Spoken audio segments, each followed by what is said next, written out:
La liste m'attendait sur le comptoir de la cuisine quand je rentrais du travail. Tapée à l'ordinateur, plastifiée, et posée à côté de mon assiette de dîner. 20 nouvelles règles pour notre mariage, écrites en gros caractères en haut de la page. Au début, je crus à une blague. Mais le regard sérieux de Claire, debout les bras croisés près du réfrigérateur, me dit tout ce que j'avais besoin de savoir. « C'est quoi, ça ?» demandai-je en ramassant la feuille plastifiée. « Je pense que notre mariage a besoin de plus de structure, » répondit-elle, sur un ton qui n'admettait aucune discussion.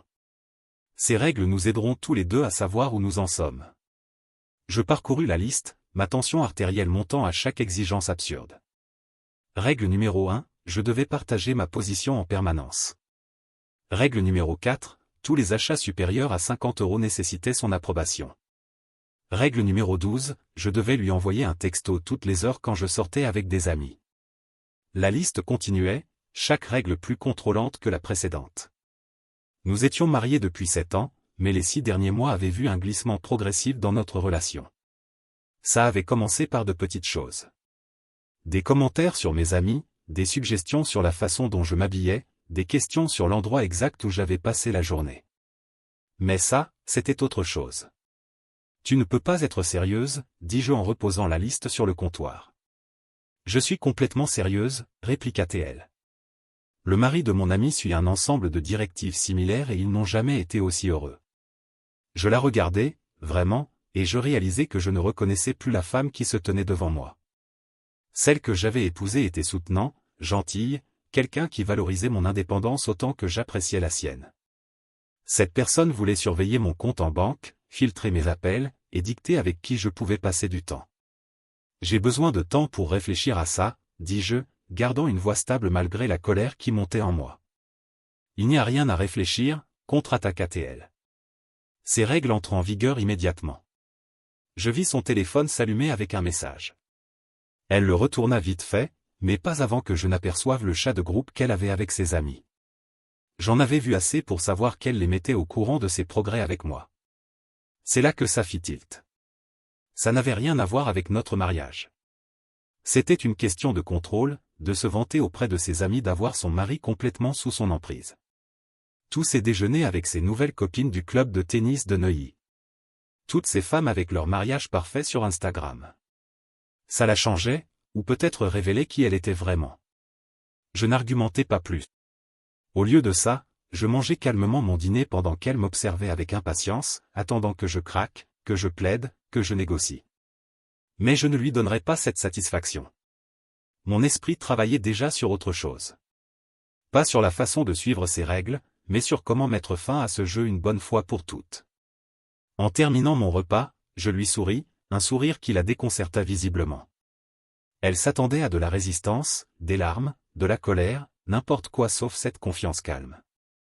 Elle ne me connaissait pas aussi bien qu'elle le pensait. Je n'allais pas contrer ces 20 règles avec 20 contre-règles. Je n'en avais pas besoin de 20. Une seule me suffisait. Le lendemain matin, je décidai d'étudier la liste plus attentivement. Chaque règle était plus absurde que la précédente. La règle 6 exigeait que je partage tous mes mots de passe pour mes comptes. La règle 9 requérait son approbation avant que je fasse des projets avec qui que ce soit. La règle 15 stipulait que je devais envoyer une photo pour confirmer si j'allais être en retard du travail. La règle 17 limitait mon temps à la salle de sport à 1 heure, 3 fois par semaine, toujours quand elle pouvait vérifier ma position. Ce n'étaient pas des règles de mariage. C'était une peine de prison avec visite conjugale. Je la regardais se préparer pour son brunch hebdomadaire avec ses amis, appliquant son maquillage avec une précision maniaque. Son téléphone vibrait sans arrêt. Je le ramassai nonchalamment pour le lui tendre, en veillant à jeter un œil à l'écran. Le chat de groupe était animé. J'ai hâte d'entendre comment il a pris les règles, disait un message. Mon mari ne tolérerait jamais ça. Tu as de la chance, répondait une autre. Voilà, c'était ça. Je devenais un trophée dans son cercle social. Le mari dressé qui sautait dans les cerceaux sur commande. Cette pensée me rendit malade. Ton téléphone, dis-je en le lui tendant avec une expression neutre. Merci, répondit-elle, puis elle s'arrêta, scrutant mon visage. Tu as réfléchi à notre nouvelle organisation ? J'y travaille encore, répondis-je calmement. 20 règles, c'est beaucoup à digérer. Elle sembla satisfaite de ma soumission apparente. Tu verras. Ça rendra notre mariage plus solide. Une fois qu'elle fut partie, je m'assis et analysai la situation de manière stratégique. Ce n'était pas seulement une question de contrôle. C'était une affaire de perception publique. Elle voulait montrer à ses amis qu'elle pouvait domestiquer son mari complètement. La question était, quand notre partenariat égal était-il devenu cette lutte de pouvoir? Je me rappelais comment, 6 mois plus tôt, elle avait commencé à passer du temps avec les épouses de son patron et de ses associés en entreprise. Des femmes qui se vantaient de contrôler le moindre mouvement de leur mari. Des femmes qui mesuraient leur valeur à la façon dont elles dictaient leur mariage. Claire avait toujours été indépendante et respectueuse des limites. Maintenant, elle devenait quelqu'un d'autre. Je décidai de jouer le jeu temporairement. Ce soir-là, je me montrai pensif mais pas confrontant. Je la laissai croire que je considérais ses exigences. Pendant ce temps, je l'observais de près. Elle envoya des mises à jour à ses amis pendant le dîner. Il rentre dans le rang, tapait-elle. Pas de vraie résistance. Plus facile que prévu. Le mépris nonchalant piquait, mais je gardais mon calme. Ce n'était pas une question d'ego. C'était de reconquérir notre relation de l'influence toxique qui l'avait empoisonnée. Au cours des 2 jours suivants, je la vis commencer à appliquer les petites règles. Elle me rappela de partager ma position. Elle questionna un achat de 60 € que j'avais fait. Elle appela 2 fois quand j'étais en déjeuner avec un collègue. À chaque fois, je répondis avec une résistance minimale, assez pour sembler moi-même, mais pas assez pour déclencher une confrontation. Tout en formant ma réponse. Je savais qu'argumenter contre chaque règle individuellement mènerait à des négociations interminables où elle tenait toutes les cartes. J'avais besoin de quelque chose de plus simple, d'élégant, qui couperait à travers toute la comédie d'un coup. La 3e nuit, alors que nous nous installions pour dîner, elle posa un carnet de violation de règles à côté de mon assiette. Une nouvelle addition pour traquer mes infractions. « Tu as quelque chose à dire ?» demanda-t-elle, s'attendant clairement à ce que je craque enfin et implore un compromis. « En fait, » dis-je en soutenant son regard fermement, « j'ai beaucoup réfléchi à tes règles, et j'ai décidé d'en ajouter une mienne. » Ses sourcils se haussèrent de surprise, puis se plissèrent en un regard suspicieux. « Ta règle ?» demanda-t-elle comme si le concept était totalement étranger. Ça ne faisait pas partie du plan. Toute relation a besoin d'équilibre, répondis-je calmement en posant ma fourchette. Tu as eu le temps de penser à ce que tu veux de ce mariage. J'ai eu le temps de considérer ce que je veux, moi aussi. Je voyais les calculs se faire derrière ses yeux, essayant de déterminer si se battre contre ça causerait une scène plus grande qu'elle ne le voulait. Après tout, toute sa stratégie reposait sur l'illusion que j'acceptais volontairement son contrôle. « D'accord, » dit-elle enfin, croisant les bras. « C'est quoi, ta règle ?» Je bus une gorgée d'eau, maintenant le contact visuel le temps nécessaire pour que ça pèse. « Ma règle est simple.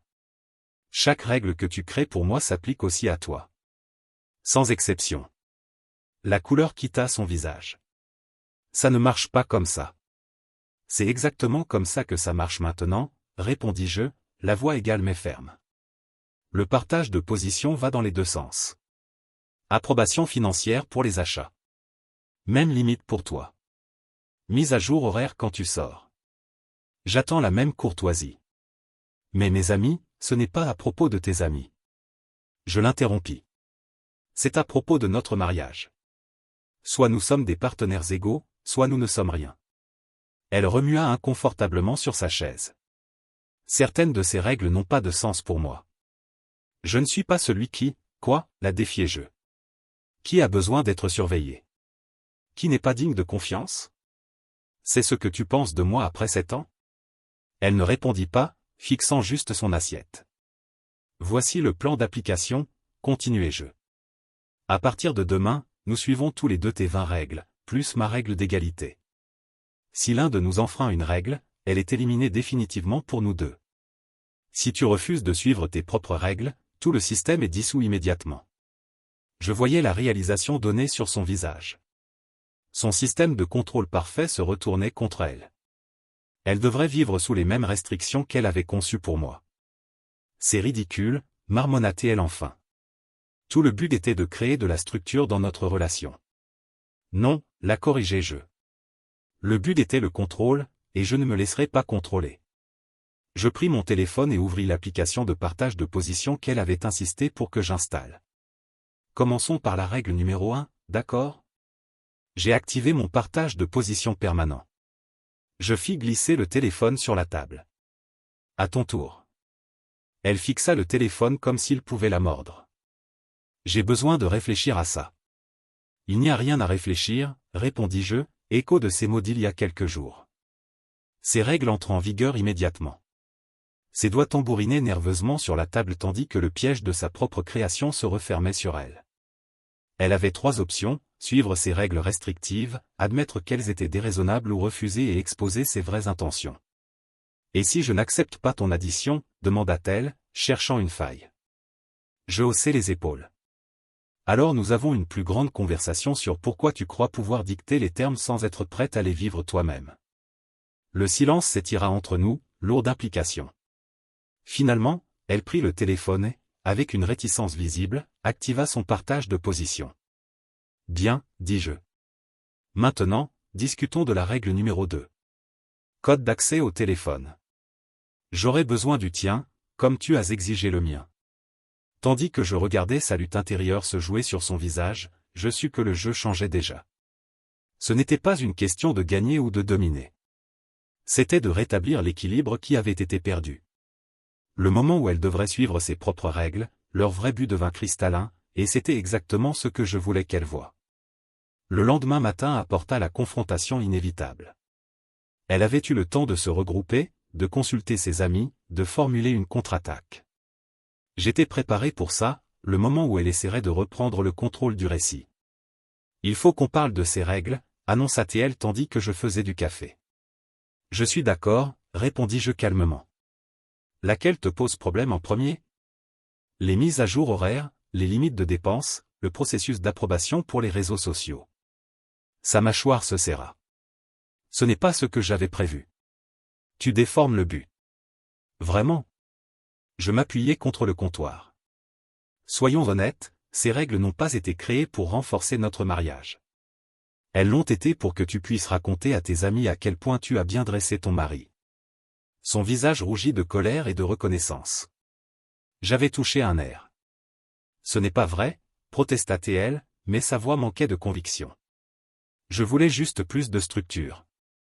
La structure aurait été une conversation entre partenaires égaux, l'interrompis-je. Ce que tu as créé, c'était un jeu de pouvoir. Et maintenant tu es fâché parce que je ne me rends pas simplement. Elle changea de tactique. Tu es immature. Cette approche œil pour œil n'est pas constructive. Alors soyons constructifs, suggérai-je. Dis-moi quelles règles tu trouves déraisonnables à suivre toi-même et nous les éliminons pour nous deux. Elle hésita, prise dans sa propre contradiction. Admettre qu'une règle était déraisonnable minerait toute sa position. Pourtant, elle n'était clairement pas prête à vivre sous les mêmes restrictions qu'elle avait conçues pour moi. Ce n'est pas une négociation, dit-elle enfin, essayant de réaffirmer le contrôle. Tu as raison, acquiesçai-je. Ce n'en est pas une. Soit les règles s'appliquent également, soit elles n'existent pas. C'est ma limite, et elle n'est pas négociable. Son téléphone bipa avec un message. Je haussai un sourcil. Selon la règle 16, tous les messages doivent être lus à voix haute à ton conjoint. Qui sait ? Elle serra son téléphone plus fort. C'est ridicule. C'est ta règle, lui rappelai-je. C'est du chat de groupe ? Ils attendent d'entendre à quel point tu as bien mis en place ton système de contrôle ? Son expression confirma mes soupçons. Elles attendaient en effet des mises à jour sur sa victoire domestique. Qu'est-ce que tu leur racontes exactement sur moi ? Demandai-je, le ton durcissant. Vous riez ensemble de ma docilité ? Vous vous comparez pour voir qui a le mari le plus obéissant ? Ce n'est pas comme ça, protesta-t-elle, mais faiblement. Montre-moi le chat, dis-je. Pas une requête, un ordre. Pendant un moment, je crus qu'elle refuserait. Puis, à contre-cœur, elle me tendit son téléphone. Je fis défiler les messages, mes soupçons confirmés à chaque swipe.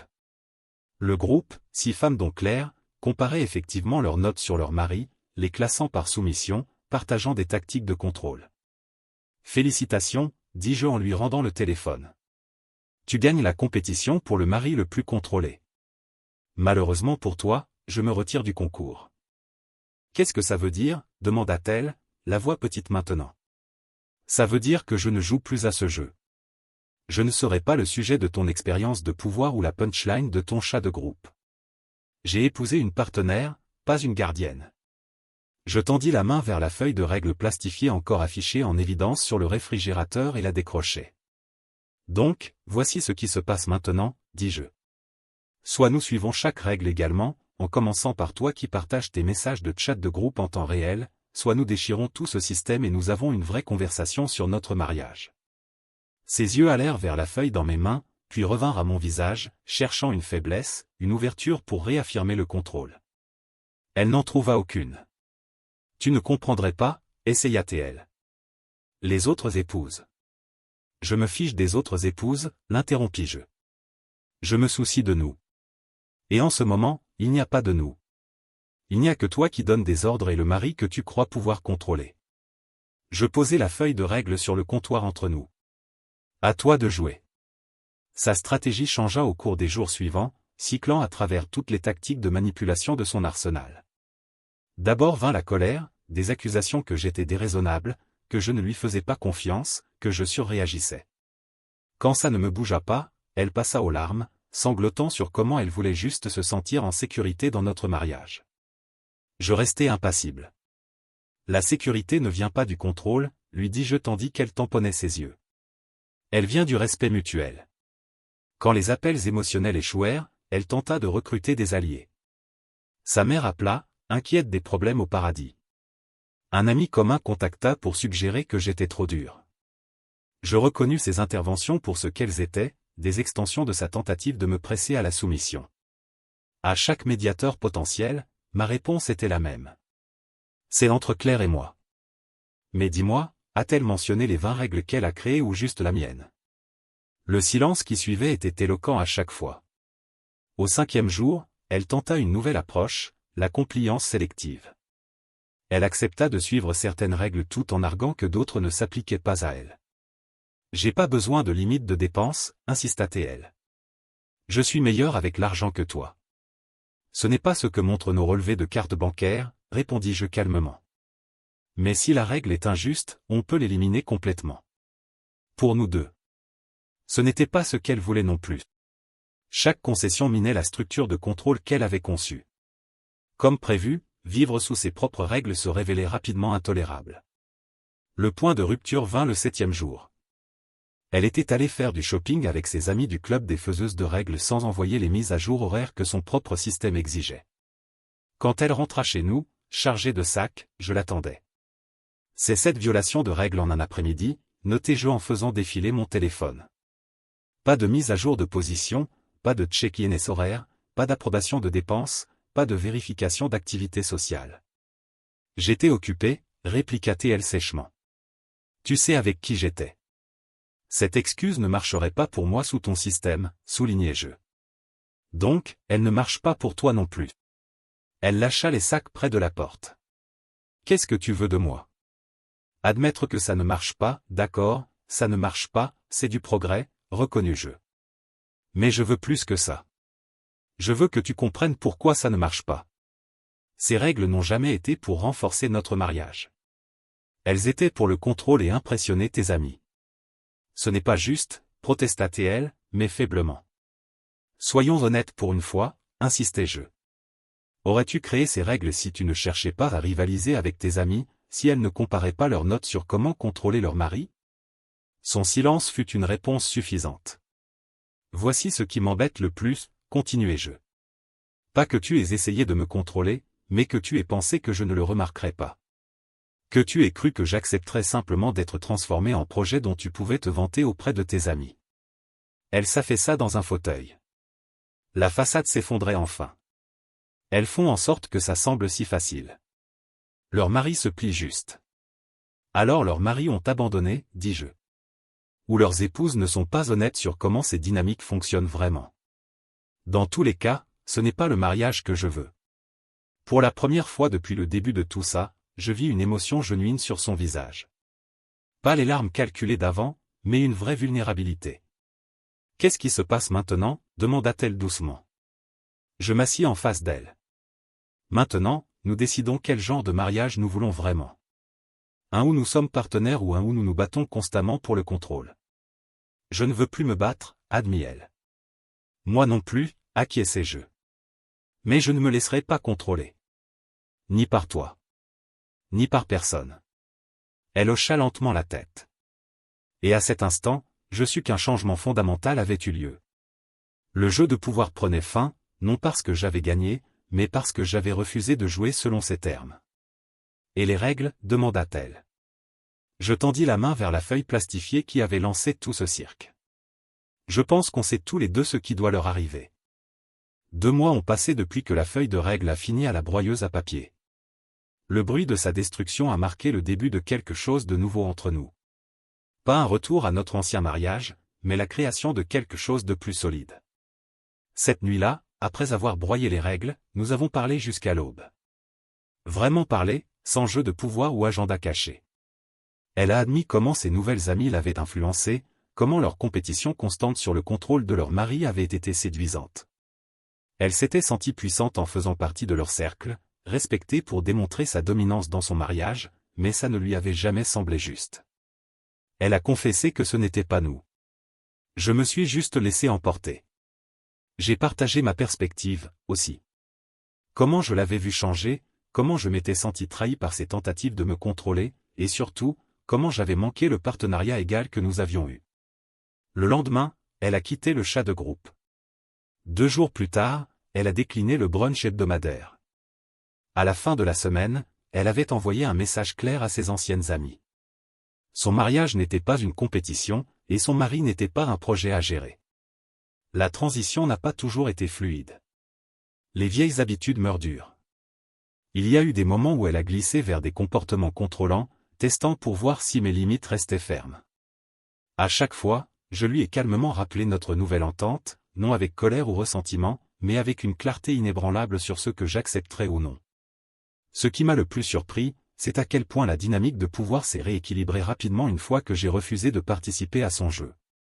La vérité, c'est que son contrôle n'avait existé que parce que je l'avais permis. Le moment où j'ai établi ma limite avec cette unique règle simple, ce qui s'applique à l'un s'applique à l'autre, tout son système s'est effondré. Nous avons établi de nouveaux patterns maintenant. Quand des décisions doivent être prises, nous les prenons ensemble. Quand des limites doivent être posées, elles s'appliquent également. La confiance est revenue progressivement, bâtie sur des actions plutôt que des exigences. Nous nous tenons au courant l'un de l'autre, non à cause de règles, mais parce que nous choisissons de le faire. La semaine dernière, elle a reçu un message d'une de ses anciennes amies. Son mari s'était enfin rebellé contre leur système de contrôle, partant après avoir été traité comme un subordonné une fois de trop. Maintenant, elle voulait des conseils pour le remettre en ligne. La réponse de Claire était simple. Je n'ai plus cette réponse. Ce qui a marché pour nous, c'était nous traiter en égaux. Plus tard ce soir-là, alors que nous étions assis sur la terrasse en regardant le coucher de soleil, elle se tourna vers moi avec une curiosité genuine. Comment as-tu su qu'une seule règle changerait tout? Parce que le contrôle ne fonctionne que quand c'est à sens unique, expliquai-je. Le moment où il devait être réciproque, il s'est révélé pour ce qu'il était vraiment. Elle hocha la tête pensivement. Tu aurais pu juste partir. La plupart des hommes l'auraient fait. Partir n'a jamais été le but, dis-je. Rétablir l'équilibre, oui. Je ne voulais pas gagner une lutte de pouvoir. Je voulais la mettre fin complètement. C'est la leçon de tout ça. Dans les relations, la personne avec le plus de pouvoir n'est pas celle qui peut imposer le plus de règles ou contrôler le plus de résultats. Le vrai pouvoir réside dans le fait de connaître ses limites et d'avoir la force de les imposer avec clarté plutôt qu'avec chaos. Je n'avais pas besoin de 20 règles pour contrer ces 20 règles. Je n'avais pas besoin de menaces ou d'ultimatums ou de manipulation émotionnelle. Juste un principe appliqué de manière consistante. Ce qui est bon pour l'un doit être bon pour l'autre. Au final, cette unique limite a accompli ce qu'aucune quantité d'arguments n'aurait pu. Elle a transformé notre mariage d'une lutte de pouvoir en partenariat. Non par force ou domination, mais simplement en refusant de participer à un jeu truqué dès le départ. Certains pourraient appeler ça se défendre. Moi, j'appelle ça nous défendre. Pour la relation que nous méritions tous les deux plutôt que le concours auquel on l'avait poussé à participer. Notre histoire touche à sa fin. Si vous êtes allé jusqu'ici, que diriez-vous de vous abonner à notre chaîne YouTube? Ça nous aide énormément. J'ai sélectionné 2 autres vidéos pour vous que je suis sûr que vous apprécierez. N'hésitez pas à cliquer dessus. Je vous attends dans la prochaine histoire. À bientôt.